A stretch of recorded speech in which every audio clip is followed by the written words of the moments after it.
Bonjour à tous, bienvenue sur la chaîne de Gogoulet. La chaîne de Gogoulet, c'est la chaîne où on discute de marketing, de nouvelles technologies, puis de tout ce qui touche un peu à ça. Aujourd'hui, on regarde ensemble comment être capable de raconter une histoire avec les données. Votre entreprise fournit une panoplie de données. On est-tu capable de raconter une histoire avec ça? On passe à l'intro.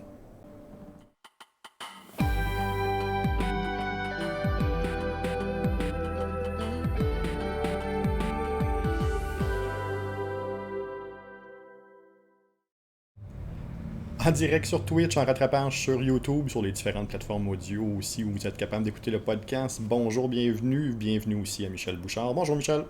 Allô Jean-François, allô chat Twitch, etc., Tout le YouTube, monde. tout le monde. Internet, yes sir, c'est là qu'on en est rendu. Change une Euh... grosse face aujourd'hui. Ouais, mais c'est ça, c'est moi qui. Ah non, Je suis je pogné vais dans la craque ajuster. du plancher pour les personnes qui nous voient en audio. Là. Qui nous voient en audio. Ouais, ça va être une journée comme ça, je m'excuse. Ouais, voilà. Il y a des journées de même. Bon, hey, Michel, je suis content de discuter de ce sujet-là avec toi aujourd'hui. Parce que ça jumelle nos deux passions. Ça jumelle ma passion pour les statistiques, les chiffres, les données, être capable d'essayer d'analyser un peu tout ça, puis le principe de raconter une histoire, avoir une trame narrative. C'est quoi une trame narrative, Michel? Ah, hey, la belle question, excellent. Euh, Si je la vulgarise bien comme il faut, là, je pense que c'est juste d'avoir de la suite des idées, c'est-à-dire toute histoire, ça prend un début, un milieu puis une fin, comme tu l'as si bien dit juste avant qu'on rentre en ordre.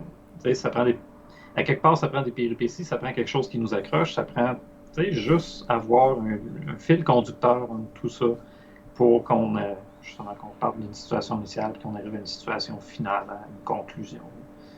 Tu correct? Oui, ben oui. Mais c'est ça. Puis ce qui est intéressant là-dedans, c'est qu'avec les données qui sont créées de manière automatique ou de manière manuelle dans votre entreprise, mais déjà là, on peut aussi se créer une histoire Ouais. alentour, puis être capable de raconter l'histoire, mais pour les différentes personnes à qui on va s'adresser. Raconter une histoire, ça ne veut pas dire d'inventer des chiffres ou d'aller inventer certaines notions ou certaines choses. Ça veut simplement dire être capable de prendre les chiffres qui sont là, d'être capable de trouver les dénominateurs communs, d'être capable de trouver les tendances, de trouver les différentes manières de voir ces chiffres-là pour être capable de répondre à un besoin. Je Ouais. vais surprendre plusieurs personnes en disant que avant de commencer un projet de justement de visualisation de données puis de data de data story, euh, faut se poser une question, puis cette question-là, ben, c'est le pourquoi. Encore une fois, on revient à ça. Pourquoi est-ce que je veux faire ça? Pourquoi est-ce que je veux avoir ces données-là? Mais là, ça va devenir important, un peu comme on en discute depuis plusieurs mois sur le podcast. À qui je m'adresse? Puis, c'est pas parce que je vais faire un rapport que le rapport va être vu par tout le monde dans l'industrie, puis tout le monde dans mon entreprise.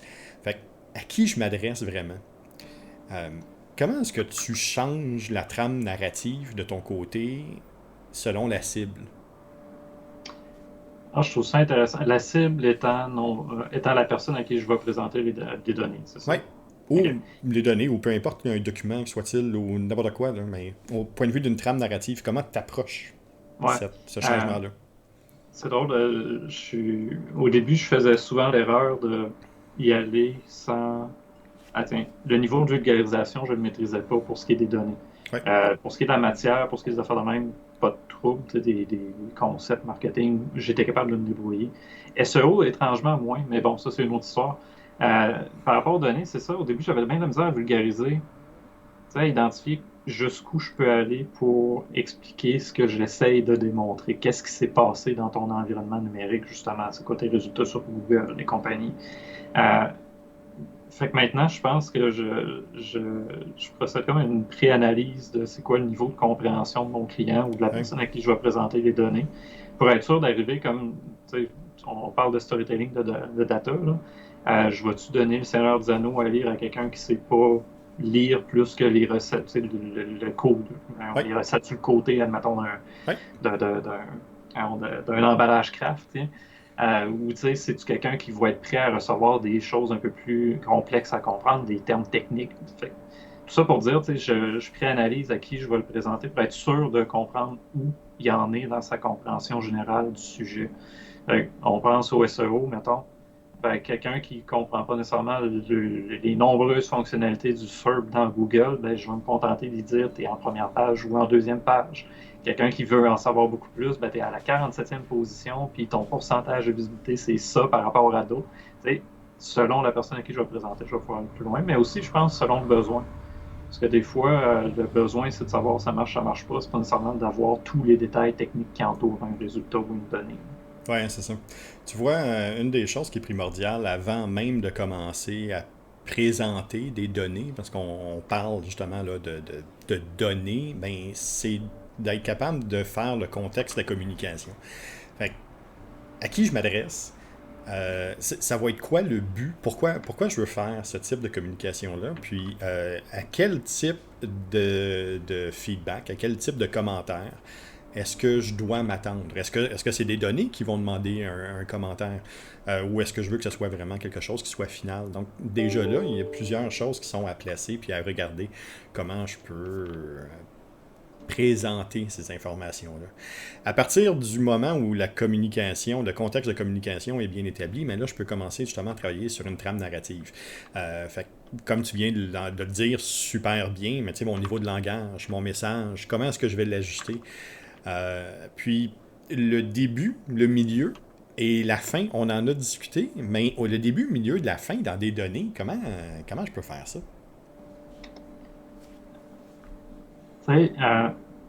Ça peut être aussi simple que d'aller du plus général au plus précis Mhm. ou de se donner justement un objectif. Tu sais, c'est quoi l'objectif en bout de ligne? Puis en ayant ces données-là, je pense, c'est où est-ce qu'on veut aller avec ça?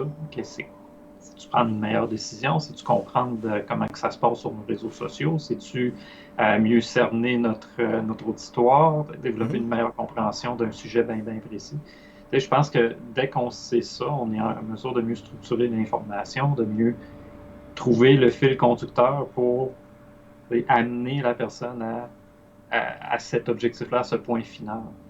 Tu sais, c'est comme n'importe quel voyage. Ça prend un point de départ, ça prend un point d'arrivée. Puis quand on a ces deux éléments-là, on est capable de trouver un trajet. Puis ça se peut que le trajet bouge, ça se peut qu'on passe par d'autres, ça se peut qu'on décide de prendre les routes campagnardes puis de s'éloigner de la route principale. Puis c'est correct. Mais tant qu'on ne sait pas qu'est-ce qu'on a comme situation puis qu'est-ce qu'on a comme situation finale, l'actuel et le final, c'est difficile de savoir par où on va passer. Un des exemples que j'aime donner justement dans la manière de présenter les données qu'ils font de manière intéressante, que je trouve personnellement, c'est Google Earth. Ouais. Une des choses au début qu'il faut faire quand on veut présenter ces données-là, c'est justement d'être capable d'encadrer notre sujet. Fait que de montrer vraiment le point de départ, de où on démarre, qu'est-ce qu'on veut présenter. Puis Google Earth le fait très bien. On est toujours au-dessus de la planète quand on fait nos recherches par la suite. Il nous présente, il nous envoie sur le bon continent, dans la bonne région, vers le bon pays, vers la bonne chose. Fait que tout ça, cet entonnoir-là d'informations qui est en train de nous présenter en une seconde, là, on s'entend, mais déjà là, ça fait partie de l'histoire. Puis qu'est-ce que ça crée? Bien, ça crée deux choses. Premièrement, ça me donne une meilleure compréhension d'où je pars, donc je peux vraiment avoir une bonne idée. Mais ce que surtout ça me fait, c'est que ça me donne le goût de continuer. Ça me donne le goût de continuer à essayer de fouiller, à essayer de comprendre, à Ouais. essayer d'aller chercher un peu plus d'informations plutôt que juste garocher une stat, boum, de même en lançant. Ouais, Ce qui est tu sais, moins intéressant. là, tu mentionnes de quoi, tu sais, je sais que tu voulais pas qu'on pousse trop le reporting aujourd'hui, mais un peu comme des lectures, il y a un terme précis pour ça, mais des lectures finalement qui t'amènent à d'autres sujets. Oui, Tu sais, il peut avoir une façon de raconter des données ça reste dans le général, tu veux en savoir plus, il y a une possibilité de cliquer à un endroit ou oui, d'ouvrir un autre manuel, tu as exactement la source ou plutôt la référence ou diriger au mhm, besoin. Mais pour le gestionnaire, admettons qu'il n'a pas besoin d'aller plus loin, c'est pas lui le data spécialiste de l'entreprise, oui, admettons. c'est ça. C'est correct, il va avoir le document qui lui dit exactement les grandes lignes. Puis le data spécialiste va pouvoir, lui, au besoin, OK, j'ai un annexe, j'ai un site web à C'est ça. visiter, j'ai un autre dashboard, j'ai ci, j'ai ça. Tu demandais tantôt comment on se prend pour raconter, en tout cas, comment on approche ça. Mais le point de départ, ça peut être beaucoup de choses. Ça peut être, j'ai full de données, puis c'est ça mon point de départ. J'ai un paquet de données au travers duquel il faut que je fasse du ménage. Fait que mon point d'arrivée, c'est un meilleur dashboard plus simple, plus vulgarisé, où je peux prendre des meilleures décisions. L'inverse, c'est aussi vrai. Tu peux partir d'une situation où, on sait pas, j'ai 15 visiteurs sur ma page Facebook cette semaine, je suis bien content, à ben là, on a un profil des gens qui ont visité, on a des données sur la géolocalisation, on a des données sur les interactions qu'il y a eu, on va même aller jusqu'au site web, des appels. T'sais. Le chemin qu'on va prendre dépend toujours de l'objectif qu'on a, mais avec ça, il y a moyen de raconter une histoire qui nous amène au bon résultat. Et que, si on veut simplifier, ben on peut expliquer par exemple pourquoi on enlève telle donnée, pourquoi qu'elle ne sert à rien. Puis si on veut complexifier puis aller plus en détail, ben on peut arriver à cette donnée-là que je t'ajoute, elle sert à ça, pourquoi c'est intéressant de l'ajouter, comment tu vas pouvoir l'utiliser pour la suite, puis bang, tu as la place dans l'histoire. Tu as la place dans le dashboard, tu as la place dans leur environnement, puis là, wow, elle devient utile, elle devient pertinente. Oui, exact. Tu apportes justement une piste de solution qui est super intéressante parce qu'il y a deux autres points au niveau de l'entrée en matière, de la présentation des données, qui est ultra importante. C'est faut pas oublier qu'on présente des données pour un but, ça veut donc dire qu'on répond soit à un problème ou à une solution. Ouais. On fait pas juste énumérer, c'est pas Statistique Canada qui fait un méga sondage pour être capable d'avoir 350 données sur une personne, c'est pas juste ça, même eux le font dans un but précis pour justement être capable de le morceler par après pour avoir une meilleure juxtaposition. Qu'est-ce que c'est ça? Tu sais, des choses qui arrivent. C'est le train qui passe. C'est le train qui passe à Rimouski, c'est l'heure, c'est correct. Fait d'être capable justement d'avoir cette idée-là, de présenter le problème, et être capable d'exposer la solution. Puis les données peuvent aussi comporter à ce moment-là des démographies ou des manières, des psychographies ou quelque chose qui est un peu plus humain, moins mathématique, quelque chose sur lequel on est capable beaucoup plus de s'accrocher ou de trouver un terrain d'entente. Mais n'hésitez pas, un peu comme on va le faire dans des films ou un peu comme on va le faire dans des livres, à présenter ces personnes-là. Qui sont ces personnes-là? Avoir un persona sommaire, avoir une exposé là, un peu les démographies rapidement pour avoir une idée de qui on parle aujourd'hui. C'est quoi ces informations-là? Là, on est toujours dans l'entrée. On a vraiment on est capable de cadrer l'information, on est capable de travailler sur un problème ou la solution, puis on est capable d'arriver justement d'exposer c'est qui ces personnes-là, de qui on va parler. Dans le milieu, comme en littérature, d'habitude, c'est là que ça dégénère. Ouais, ben, je laissais le temps au train de passer. C'est correct. Tu sais, je vais revenir avec l'exemple du persona parce qu'il va peut-être permettre justement de montrer que dans le milieu, c'est facile de se perdre. Là. Le point de départ, c'est de mieux comprendre la personne. T'sais, on veut comprendre avec qui on travaille. Là, on peut faire intervenir l'entonnoir, montrer c'est quoi son trajet, blablabla. Mais juste le persona lui-même, qu'est-ce qu'on a besoin de savoir? J'ai-tu besoin de savoir tous les détails de sa vie ou est-ce que j'ai besoin de savoir ses habitudes d'achat, ses façons de consommer en ligne, ses intérêts, ses intentions de recherche habituelles, par où il va passer? T'sais? Quelques données que là, je vais pouvoir mettre en scène. OK, en ce moment, tu as ces données-là. Regarde, le trajet qu'il faut prendre, c'est ça, puis ça, c'est son trajet à lui. Ouais. Fait que tu as l'histoire à la fois des données pour toi, mais tu as aussi l'histoire à monter sur les données que tu es allé chercher. T'sais, comment ces données-là se mettent en scène elles-mêmes. C'est pour ça que je pense que c'est facile de se perdre, c'est parce qu'il n'y a pas juste un aspect à considérer, c'est pas juste que moi j'ai besoin, c'est comment l'autre aussi s'exprime, comment l'autre agit. Ouais. Qu'est-ce qui est disponible, juste en partant, qu'est-ce qui est vraiment disponible. Fait que c'est ça. C'est comme tu disais, c'est comme en littérature, c'est facile de se perdre dans le creux de l'histoire parce qu'il y a tellement de possibilités et de façons différentes d'approcher la chose que même en ayant un début et une fin, ça se peut que tu te perdes. Bel exemple, c'est quelqu'un, Tolkien, son objectif, c'était de mettre en scène une langue. Ouais. On s'entend-tu qu'il s'est perdu en cours de route avec toute l'histoire qu'il a créée, puis toutes les annotations, les livres à côté, les notes qu'ils ont trouvées. Je veux dire, j'ai 13 tomes de l'histoire de la Terre du Milieu qui font juste rassembler des notes qu'il a pris un peu à gauche et à droite d'histoires qui sont jamais terminées. Tout ça, pourquoi? Au début, il voulait raconter une histoire à ses enfants, puis c'est devenu un monstre. Oui, littéralement. Dans son cas, c'est correct. Il s'est perdu puis ça a donné quelque chose de bien. Là. Mais tu sais, pour un rapport annuel, admettons, oups, non, on peut pas se permettre de se perdre de cette Non. façon-là. Il Alors, c'est ça. faut savoir où on veut aller, pourquoi on va parler. Ben, c'est en plein ça, le pourquoi est encore super important. Puis le milieu, c'est là où l'importance de bien définir le problème puis la solution d'entrée devient importante. C'est là que je peux me rattacher à ça dans le milieu pour être capable de garder le cap puis garder le focus sur où est-ce que je veux emmener ce rapport-là. C'est dans le milieu que je vais être capable de commencer à faire des comparaisons. Des comparaisons avec des choses qu'on a déjà vues, des connus, des chiffres passés, des ventes qu'on a déjà fait dans les autres années, des produits qu'on a déjà lancés. C'est là où je vais commencer à être capable de jouer puis de ramener de l'information sur te souviens-tu quand, puis voici où on en est rendu. Puis regarde comment aujourd'hui ça réagit plutôt que quand on a lancé. Puis c'est vraiment là où je vais pouvoir faire ça. Euh, c'est là aussi où je vais commencer à pouvoir parler d'action. On parlait de principe de vente, mais on peut dire justement pourquoi est-ce que les personnes, pourquoi est-ce qu'on pense que certains personas achètent plus qu'un autre? Pourquoi est-ce qu'un persona est plus attaché à une marque qu'à une autre? Mais c'est là, dans le milieu, où on va vraiment être capable de commencer à exposer les différentes actions, le pourquoi, les différentes manières que les gens ont à interagir avec le service, avec le produit ou avec le chiffre, tout simplement, que je veux montrer. Puis, en finale de ça, ça va être de mettre en relation ces actions-là. Fait que, oui, j'ai eu des comparatifs. Voici comment les gens interagissent maintenant. Où est-ce qu'on s'en va avec ça?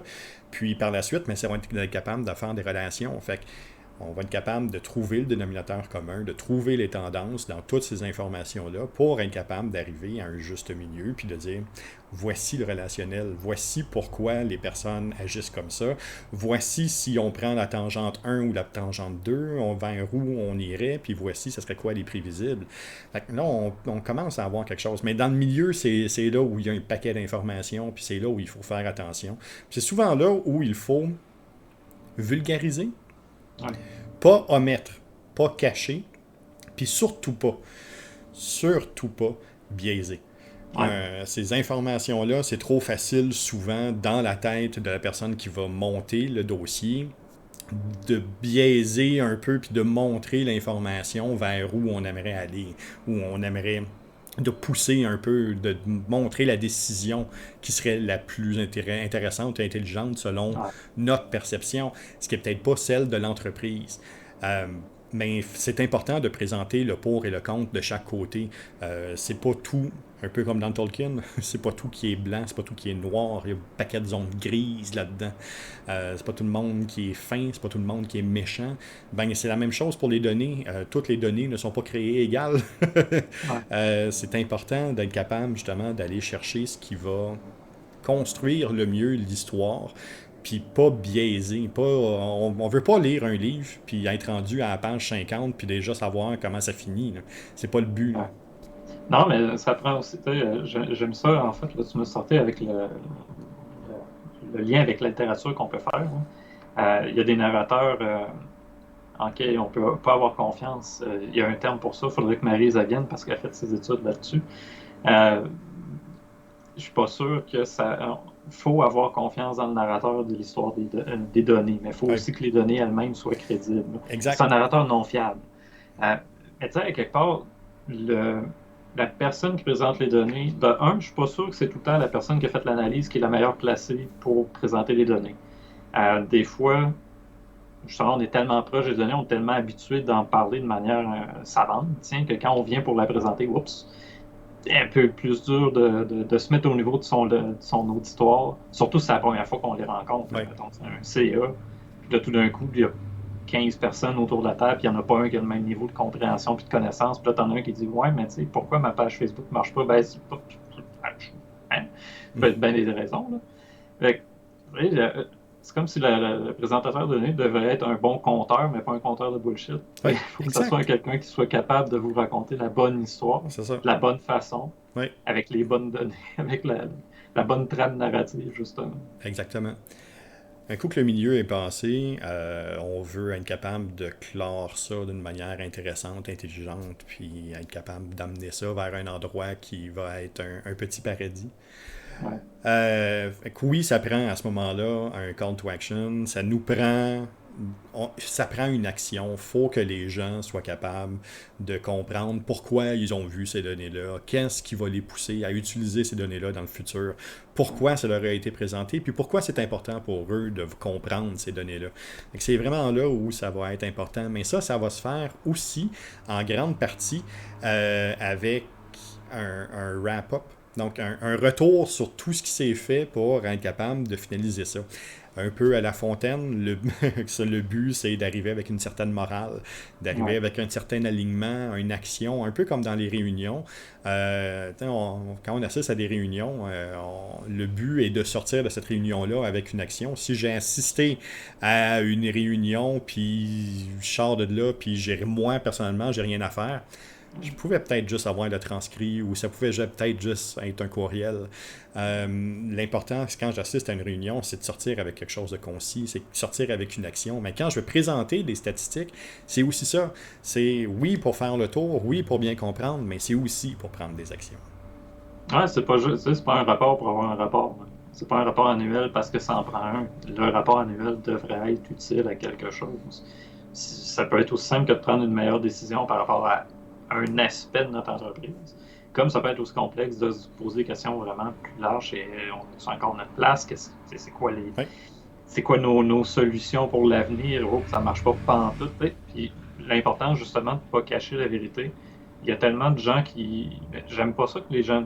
J'aime pas ça comment les gens l'amènent, cette notion-là, tu sais, qu'on peut faire tout dire au stats oui, parce qu'on essaie de dire qu'il n'y a aucune stat de valide. oui. C'est pas le cas. C'est comment tu vas utiliser la stat, comment tu vas la placer dans justement l'histoire que tu racontes, qui va avoir une influence. Genre, tout va bien, il y a 50% des gens qui sont, j'allais dire vaccinés, on ne dirait pas vaccinés, 50% des gens qui sont d'accord avec moi. Oui, Tu sais, ça, tu l'amènes positivement. Ce que tu viens de pas dire, c'est qu'il y a il y a 50% des gens qui 50%. sont pas d'accord. Exact. Fait que la façon qu'on l'amène va avoir une influence. C'est pas cacher la vérité, comme tu disais, mais il faut faire attention à de l'amener selon le besoin qu'on a, selon l'objectif qu'on C'est a. en plein ça. On vient de couvrir là, justement la structure narrative, mais là, tu apportes justement le point de la donnée telle quelle. T'en as glissé un mot aussi tantôt.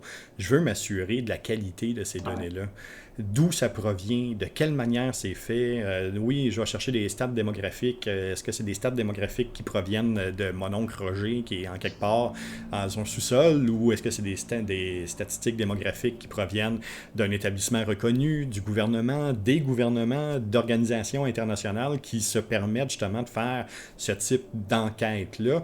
Donc, d'où proviennent ces données-là? C'est quelque chose qui devient super important. Puis, l'analyse de ces données-là. Parce qu'encore une fois, on l'a vu pendant les dernières années, c'est pas parce que quelque chose est énoncé de manière statistique et scientifique que tout le monde est capable d'en faire une lecture adéquate. Ouais. Hein? Fait que l'analyse des données, c'est là où il y a énormément de travail qui va être mis pour justement être capable de défricher les dénominateurs communs, d'être capable de trouver les tendances qui vont nous amener vers justement des vulgarisations ou qui vont être capables de nous amener vers des métaphores puis des images qui vont nous permettre justement de rendre ce contenu-là agréable, compréhensible et durable. Mais tu as vu tout ça, on a parlé du contexte de communication, on a parlé justement de la trame narrative, on a parlé des données, de la qualité des données. On n'a pas encore touché au visuel. Non. Ben, tu m'as Pas dit qu'on parlait pas de de reporting reporting. aujourd'hui, fait que j'essaye de me retenir. Ben, c'est ça, mais on n'a pas encore parlé de visuel, du design tel quel, de comment le présenter, de comment l'imager, de comment amener ça. Oui, Excel peut être une belle plateforme. Oui, il y a des tableaux de bord qui peuvent être là puis qui peuvent pousser ça. Oui, Power BI est une solution ultra intéressante si on est dans un environnement qui permet son utilisation de manière automatisée. C'est quelque chose qui est hallucinant à utiliser. Mais au point de vue visuel, être capable de transposer ça pour faire un reporting qui est intelligent, puis intéressant, puis qu'on est capable de retrouver de l'information de manière intelligente, palpitante, Mhm. ça prend un certain temps. Ouais. Puis, ça prend tellement un certain temps que, Michel, ça va être un autre podcast, le reporting. Ah Parce oui. qu'il y a tellement de choses à dire là-dessus. On en voit combien. Hey, moi, je passe ma journée dans les stats, puis dans les chiffres, puis dans les démographies, les psychographies, les personas, les manières de voir, les chiffres de consommation en Europe, aux États-Unis. J'en ai une panoplie dans laquelle je navigue toute la journée. Mais il y en a que c'est complètement inutilisable, pas de Ouais. par la qualité de la donnée, mais juste de par la représentativité, la représentation qu'ils en font. C'est dégueulasse à utiliser. C'est pas professionnel de la manière que c'est monté. Mais pourtant, c'est souvent, malheureusement, étrangement, là où les données sont souvent les plus pertinentes. C'est juste qu'on n'est pas capable de le montrer de manière adéquate. On passera un podcast complet juste sur le reporting pour vraiment être capable là, de mieux saisir puis mieux comprendre ça. Fait Tu sais, tu vois, juste pour faire une histoire courte avec ça, je pense que les 2 ans de pandémie nous ont tellement inondés de stats, tu sais, sur la société, ouais, etc. Euh, Il y en a beaucoup qui ont compris en cours de route comment le montrer pour que les gens le comprennent, exact. sans cacher la vérité, évidemment. Puis je pense que ça a eu du bon. Tiens. Mhm. Les gens se sont un peu plus initiés à voir des données, comprendre ces Ouais, données-là, puis comprendre aussi, on parle d'éducation numérique souvent, là, de citoyenneté numérique. Tu sais, j'ai l'impression qu'il y a un petit bout de chemin qui s'est fait. Malheureusement, il y a un gros ressac qui se fait en même temps. oui, Bon, la partie n'est pas gagnée. Cela dit, beaucoup de spécialistes des data qui nous envoient des tableaux, admettons, dans les médias au début, personne ne comprenait, même des gens comme toi et moi qui, tu sais, on est habitué d'en voir. On en voit de tous les genres, des choses très ouais, vulgarisées comme des choses très complexes avec des données brutes en CVS dans un fichier ouais, Excel où tu te demandes qu'est-ce qu'il veut dire par cet acronyme-là, puis ces 2 lettres-là, qu'est-ce qu'ils veulent dire. ouais. Euh, c'est ça, j'ai l'impression qu'il y a une certaine progression de la part des spécialistes pour en arriver à mieux exprimer. Je ne me rappelle pas si c'était les gens qui travaillent, ils ont fait un documentaire là, pour les Flat Earthers, la Terre plate en français, puis qui disait, c'est pas, comment dire, c'est pas de les blaster, ceux qui comprennent pas nos stats, c'est pas de les traiter de non, c'est pas de ça, c'est de nous trouver une meilleure façon de leur faire voir ces stats-là, de leur faire voir Exact. les faits. Oui, Puis je pense que c'est là le reporting qui va devenir intéressant. C'est comment nous, on doit faire notre travail pour arriver à prendre une stat qui est en apparence pas juste en apparence, qui est très complexe, puis que finalement, ça fait voir, OK, je comprends, je vois ce que tu me dis.